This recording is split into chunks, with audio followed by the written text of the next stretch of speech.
है, वो भी 3 साल पुरानी। जी हां, 3 साल पहले 2019 में रेलवे ने न सिर्फ आरआरबी एनटीपीसी में 35,000 से ज्यादा भर्तियां निकाली, बल्कि आरआरबी ग्रुप डी के लिए भी 1 लाख से ज्यादा वैकेंसी निकाली थी। जहां ग्रुप डी का तो अभी एग्जाम ही नहीं हुआ है, वहां एनटीपीसी का एग्जाम लटक के काफी समय बाद हुआ और रिजल्ट अब जाकर 2022 में आया है। और बता दें, ये प्रक्रिया अभी भी पूरी नहीं हुई है, क्योंकि इसके बाद सीबीटी 2 का एग्जाम होना है। उसके बाद typing skill test, computer based aptitude test, फिर डॉक्यूमेंट वेरिफिकेशन और उसके बाद फाइनली भर्ती का समय आता है। अब आप अंदाजा लगा लीजिए कि कब जाकर इन्हें वो नौकरियां मिलेंगी जिसका नोटिफिकेशन 2019 में निकला था। वैसे 2019 से याद आया कि इसी साल में लोकसभा चुनाव भी हुए थे। तो क्या ये भर्तियां सिर्फ एक चुनावी मजाक था या वोटरों को लुभाने का एक तरीका? बेरोजगारी के खिलाफ आवाज उठाने वाले युवा हल्ला बोल के राष्ट्रीय अध्यक्ष अनुपम ने इस पर क्या कहा, सुनिए। 2019 के लोकसभा चुनाव से पहले जब देश भर में ये बेरोजगारी के कारण सरकार को काफी घेरा जाने लगा, तो उसके बाद फरवरी 2019 में, मतलब लोकसभा चुनाव से ठीक पहले, मोदी सरकार ने ये कहा कि अकेले रेलवे के माध्यम से अगले 2 साल में 4 लाख नौकरियां दी जाएंगी।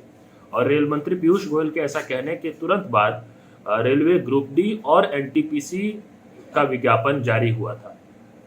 इन 2 विज्ञापनों में ही 2 करोड़ 42 लाख कैंडिडेट्स ने अप्लाई किया। आप समझिए कितनी बड़ी संख्या है। एनटीपीसी जो है, जो नॉन टेक्निकल पॉपुलर कैटेगरी है रेलवे के लिए, जिसमें station master, booking clerk, goods guard, जो अब नाम बदल दिया गया है, ट्रेन मैनेजर कर दिया गया है, ऐसे कई पदों के लिए भर्ती होनी थी, 35,000 से ज्यादा पदों के लिए। और एक लंबा समय बीत जाने के बाद भी, लोकसभा चुनाव से ठीक पहले तो भर्ती निकाल दी गई, लेकिन जैसे ही चुनाव हुए, परिणाम आया, सरकार बनी, तो फिर सरकार भूल गई और उन परीक्षाओं को करवाने का कुछ अता पता ही नहीं था, तारीखों का भी पता नहीं। कहने को तो रेलवे कह सकती है कि हमने 20 गुना सेलेक्ट कर लिया, लेकिन अगर हम यूनिक कैंडिडेट्स की बात करें तो वो संख्या काफी कम है, वो 20 गुना नहीं है। अब यही है जो असली आक्रोश का कारण है। अभ्यर्थियों का ये कहना है कि 20 गुना यूनिक कैंडिडेट्स को सिलेक्ट किया जाए। मेरा मानना है कि ये मांग गलत नहीं है, बिल्कुल वाजिब मांग है कि सीबीटी 1 के परीक्षा परिणामों में 20 गुना यूनिक कैंडिडेट्स को रेलवे सिलेक्ट करे। अब रेलवे ये कह सकती है कि हमारे जो विज्ञापन में था हमने तो उसका पालन किया, ये सब सही बातें हो सकती है रेलवे की, लेकिन सरकार को ये समझने की जरूरत है कि एक भर्ती परीक्षा के लिए, जिसके लिए युवाओं ने 3 साल इंतजार किया, अभी 3 साल के इंतजार के बाद तो पहले चरण के परीक्षा का परिणाम आया है, अभी तो हमको पता भी नहीं कि आगे और कितना समय लगेगा, सीबीटी 2 में कितना समय लगेगा, उसका रिजल्ट आने में कितना समय लगेगा, ज्वाइनिंग होते होते तक पता नहीं कितने वर्ष बीत जाएंगे। सरकार को यह सुनिश्चित करना चाहिए कि कम से कम जो 20 लाख यूनिक कैंडिडेट्स को सिलेक्ट करने की बात है उसको माने। इसके लिए अगर जरूरत पड़ती है, उनको लगता है कि नहीं उनके विज्ञापन में यह प्रावधान नहीं है, तो सरकार पूरी तरह से अधिकृत है कि अपने विज्ञापन को संशोधित करके इस तरह का प्रावधान बना सकती है। कई सरकारी एग्जामों में छात्रों की तैयारी कराने वाले मैथ्स गुरु अभिनय शर्मा ने भी इन भर्तियों को चुनावी मजाक बताया। सुनिए उनकी पूरी बात।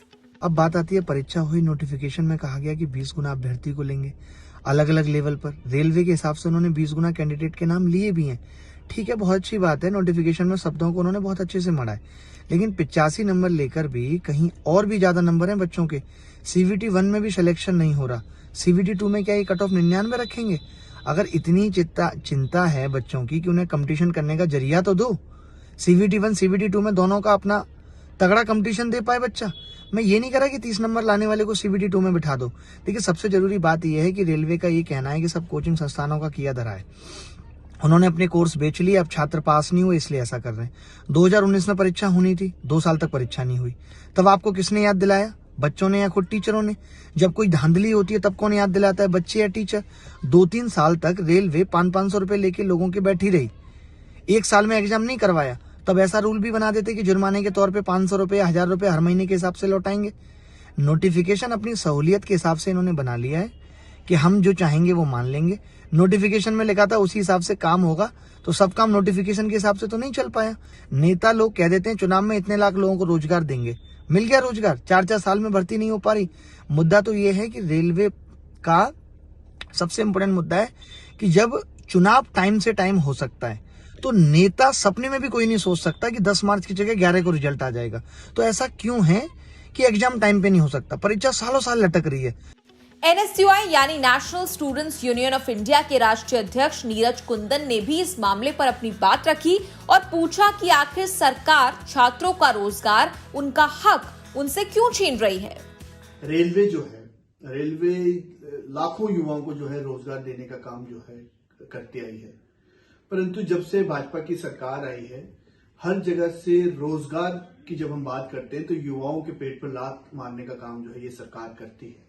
अगर हम बात करें एनटीपीसी जो आरआरबी का एग्जाम जो है वो कंडक्ट कराती है, सबसे पहले तो इसकी नोटिफिकेशन आती है तो सालों तक जो है छात्रों को धरने प्रदर्शन जो है वो करने पड़ते हैं कि उसका जो है एग्जाम जो है वो लिया जाए।